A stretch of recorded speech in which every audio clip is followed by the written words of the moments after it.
Welcome to the channel, and today we are going to be talking about my Fujifilm X100V. I'm going to be giving you a bit of a long-term review of it, some things it does well, and also some things that I wish maybe could be improved on for the future. And yeah, from there, I guess you can make some of your own decisions. If you're in the market to buy one, you can make your own decision and you'll have some information that way. But maybe if you're also an X100V user like myself, perhaps you share some of the common gripes that I have with it as well, and we can start that dialogue. So without further ado, let's get into it.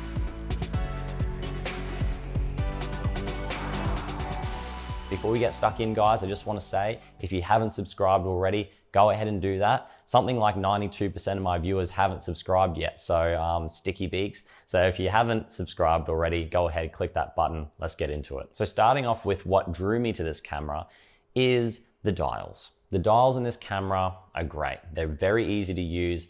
I'm still getting used to using them without looking at them, even though I've taken something over like 1,000 shots with this camera.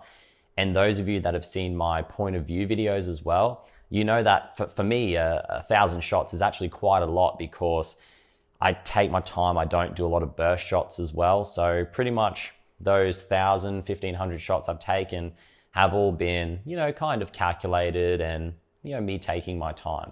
So for me, it's quite a lot of shots. For other people, maybe people that shoot wildlife, not as much. So these dials, I really like them.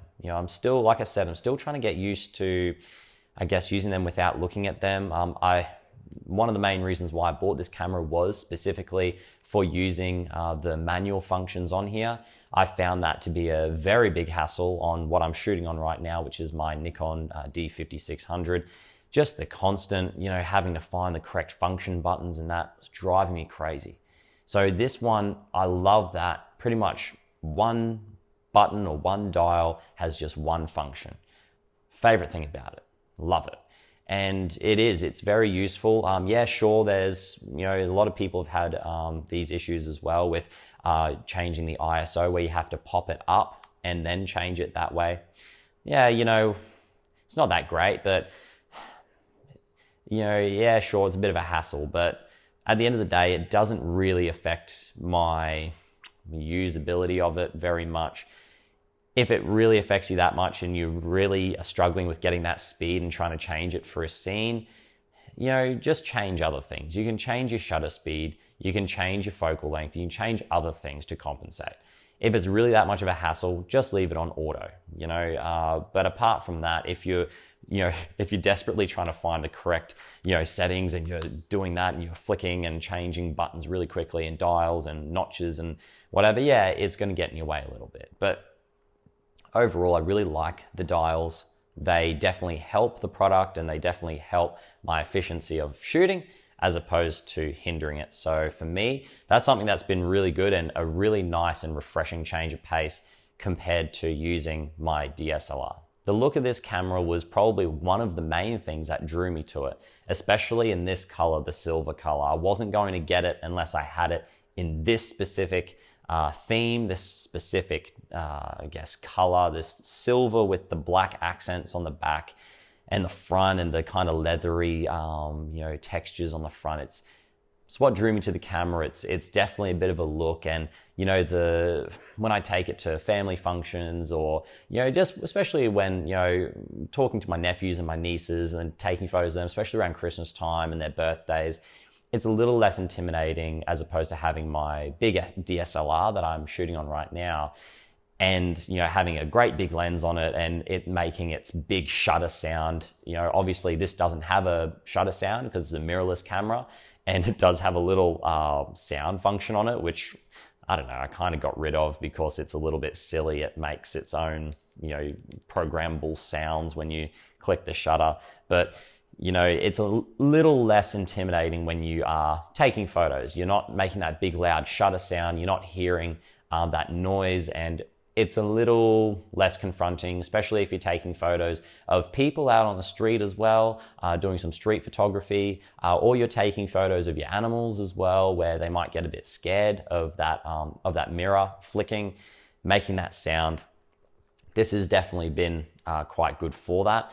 But yeah, going back to, I guess, the kind of reason why I got this camera to begin with was the dials and also the color. The theme of it is very nice. The build quality of it is very good. I've got a few scuffs and scratches on it so far, nothing too crazy, but you know, all the important parts are, you know, the metal and aluminium. So it's good. You know, the build quality of it's nice, and you know, the reason why I bought it was because of the way it looked, and the way it looks reflects kind of how tough it is as well. Another reason why I bought this camera was because of its viewfinder.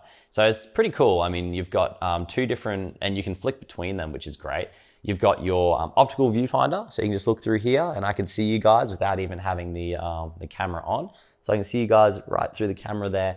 And also too, I've got an electronic viewfinder on here also, which I can just flick with a flick of a switch, and then I'll be able to see you guys again, but with a little bit more data on the screen. You know, I can be able to see the how the I guess the exposure of the scene is looking. It gives me a little bit more information, but I do like having just the normal viewfinder, the optical one.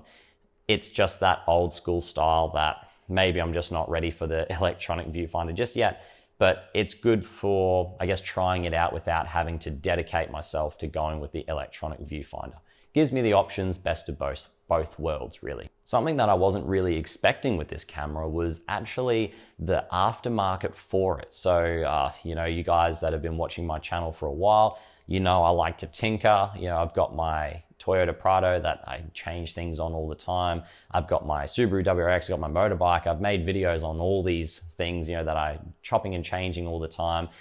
And with my cameras, I'm no different. I try to add and change as many things as possible. But I was shocked. I didn't buy this camera with the, I guess, the plan to put things on it and to change it around and do different things. But boy, was I surprised when I had a look and saw on Amazon that there was all these different things you can get for it, the screen protectors, and then you could go on to different companies, and you know, they have the filters and stuff to protect the original lens. You know, all these things are great. And I've done a video on some of the things, like the build, I guess you can call, of this camera. And I would, in my opinion, say for me, it's a perfect build. But yeah, and it's not, you can't really tell that there is anything like aftermarket on this. It looks pretty standard. I can still put the cap on here just like normal. So, you know, it looks standard, but there are a few things going on here which just makes me a little bit more comfortable in shooting. It's made it weather sealed, and I know that, yeah, if I'm taking it out, especially on my hikes, which is why I kind of bought it, it's a little bit smaller to carry in my backpack. I know it's not going to get damaged, and you know, if there's a little bit of rain around, things like that, it's easy to carry as well. So it was a great little compact package, but I'm also able to chop and change a few things with third-party accessories. There are more things that I really like about this camera. Those are sort of the main ones, and I'll probably do a separate video on like 5 or 10 things that I like about this camera. Those videos always tend to, I guess, pique a bit of interest. A lot of people tend to enjoy those videos because I guess it focuses on the positive stuff as well. But also there's a lot to like about this camera. So I'm not going to go into any more detail about, I guess, all the things that I really like about it. The screen on it's really nice. You know, the picture quality of it is very good as well. The lens is very broad range. I can use it for quite a lot of things. You know, I use it for my automotive photography. I can use it for going out taking photos in nature. I can use it for family events and functions. So it's not really, you know, it's a very flexible camera. It's kind of like the Swiss Army knives of cameras, really. And it is exactly that, very flexible and a very good camera. But we'll also now, I guess, talk about some of the things that maybe aren't so good, and some of the things that, not that I wish they had fixed, but just keep in mind that these are my experiences, and it may, I guess, if you're someone who hasn't purchased this camera and is looking at purchasing this camera, you might want to think about it before spending the money. So for me, one of the biggest things has been the size of the camera. It's an odd size. It's not as small as some of the other cameras in the same sort of price range and picture quality. It doesn't really fit in your pocket. It's a chunky camera. It weighs quite a bit also. Its construction, like I said, is quite sturdy, which means that at a cost is the weight. So keep that in mind. When you are purchasing this camera, it's not going to be super light. You're probably not going to be able to put it in your pocket. It's going to have to be stored somewhere. So if you're thinking, oh, it's a great little camera, I'll be able to put it in my pocket, whatever. Yeah, not quite. It's a chunky boy. It's going to take up quite a bit of room and it's going to be quite heavy. I'm not sure if it's just me or if it's, the menu or whatever, but I found it quite a big learning curve jumping from the Nikon menu and the quick menu as well, and jumping into this menu here in this camera. Geez, it's taken me a long time to get used to it. And I don't know if it's just me or not, guys, but for me, I'm still struggling to find things like finding where to activate the video function. On my Nikon, it's really easy. I can just flick the record button and it starts recording straight away. Super easy. But on this, you have to go through the settings. I know this isn't designed to be a film camera, although it does film in 4K, of course, but it would just be nice if some of the functions were a little bit more accessible.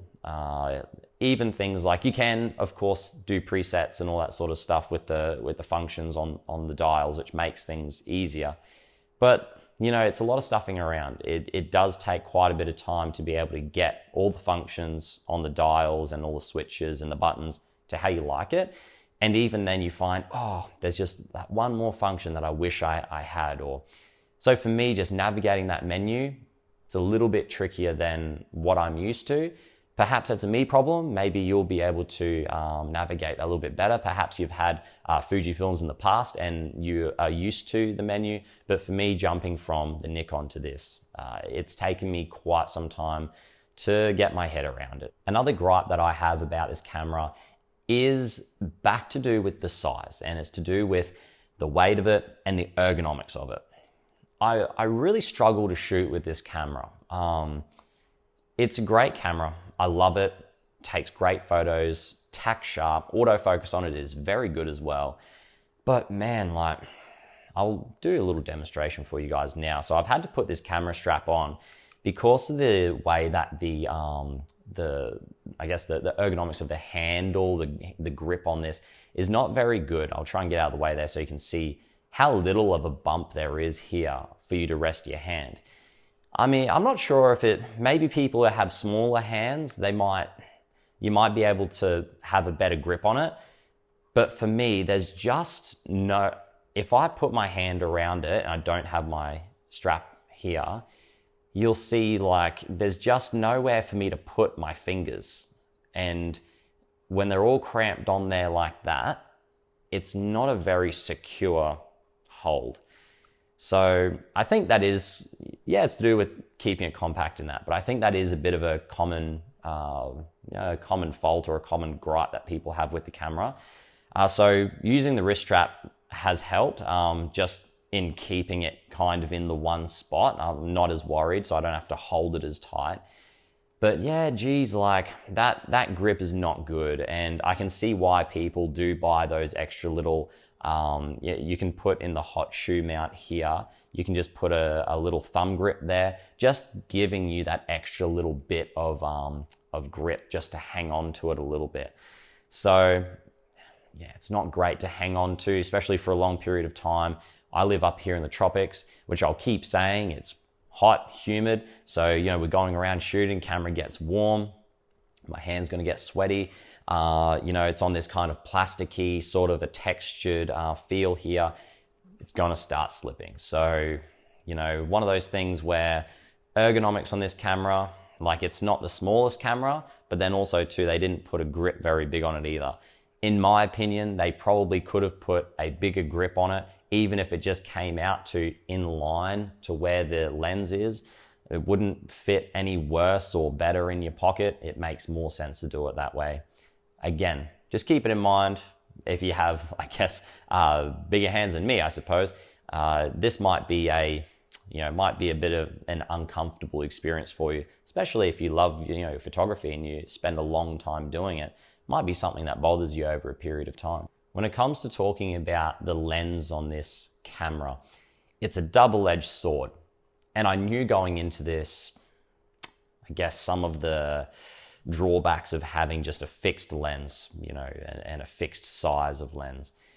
I knew that it was going to be like this, but there are times where I wish that I had a little bit more flexibility with the lenses.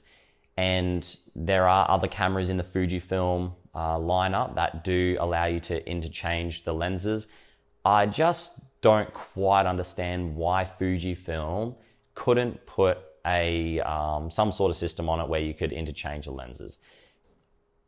You know, I know that it's the line of camera. I understand that it's the lineage, it's what they've done in the past. But I struggle to understand. I don't think it would cost much more space. I don't think that it would be, you know, much heavier. I don't think that it would be any less reliable. So just having the restriction of just the one lens is a bit of a pain. But, you know, it's what you get with a camera. It's an all-in-one camera. It's all packed into it. So I understand that, but I think that it's important for you guys to understand as well that you are stuck with that lens. And there will be times where if you just take this camera out with you, that you'll be thinking, I wish I had my 50mm, or I wish I had, you know, a 70 to 200. Just keep it in mind, you know. But also too, this camera is great for your photography. If you are someone that's just starting out, it's an all-in-one package. You know, you've got the one lens, you have to use your legs to get to where you need to go. You have to position yourself to a spot where you'll be able to get the right shot, to be able to compose it well. And you'll find out very quickly what makes a good picture, whether you're too far away or you're too close, and where you need to be. And then from there, I guess you can expand more into the hobby or your passion of, you know, maybe getting something that's got interchangeable lenses. But yeah, just for me, I mean, I've got my Nikon I'm happy with. I can change lenses in and out of that. But there's just been a few times where just this lens just hasn't been enough. So keep that in mind. It's a very good lens. It's, you know, got that focal range of the 2, which is excellent. Creates very nice bokeh, you know, great word, I love it. But yeah, so just keep that in mind. It's a good lens, whatever. I don't need to go into any detail about the quality of it. Of course, it's exceptional. Just keep in mind the fact that it will be stuck on there.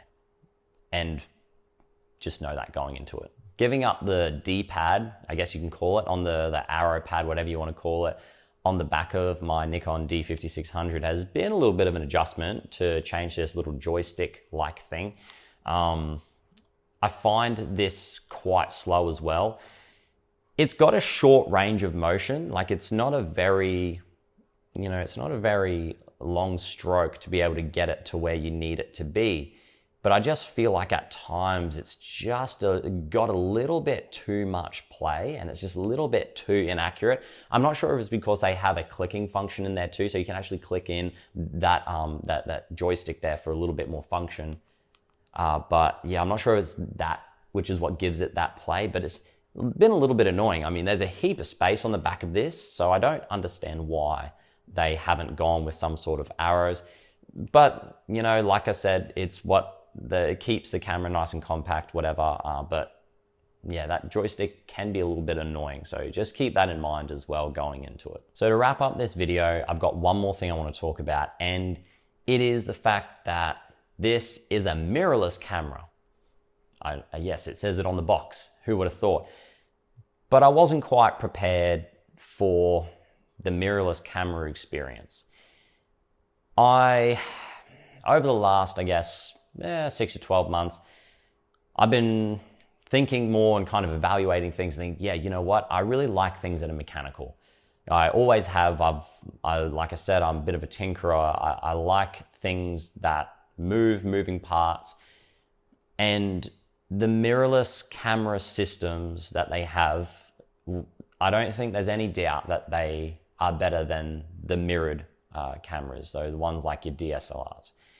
I think everyone agrees, all the professional photographers are moving towards there. It's the future, sure.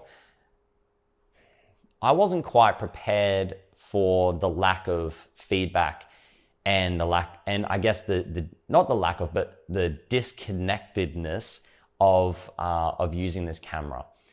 It kind of, I guess, not ruin the experience, but it hasn't made it as enjoyable compared to using like one of my cheaper cameras, like my Nikon that I'm shooting on. And it's that feedback and the feeling of when you take that photo, you get that great shutter feel, you know, you get that shake through the hand, you get that audible click, you know, and it just, I don't know, it just adds to the experience. And I'm not sure if I'm the only one out there that thinks like that. I'm sure I'm not, but I'm just a little bit concerned for myself moving forward, because I know that all the new cameras that are going to be coming out will all be mirrorless. They're all moving towards that direction. But if this is what mirrorless is going to be like, maybe I need to start thinking about other options and other cameras, you know, which is a bit of a concern, because 5-10 years from now, who knows if there is going to be DSLRs and new DSLRs being produced. I hope there is, but it might mean that I have to take a bit of a step back and look backwards a little bit to some of the older cameras, maybe some of the flagship cameras from 2-3 years ago, to be able to, I guess, progress my photography, if that makes sense. Because there has to be some sort of progression. You know, I've got these cameras that I have now. My knowledge is expanding constantly, as you do when you spend more time with skills and hobbies and whatever.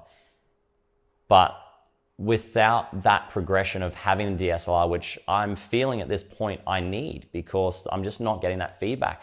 I'm not getting that enjoyable feeling of that mechanical feel. And for me, it's very important. And there is a very big crossover of people that, you know, have cars, have watches, have cameras, and there's a common theme there, and it's the fact that they are mechanical objects. And how would you want to experience it? People get old cars not because of how good on mileage they are and how fast they can go. They get them because of the way it makes them feel. And for me, this camera doesn't make me feel connected to what I'm doing, which is a problem. And I love getting organized for the photo I'm going to take.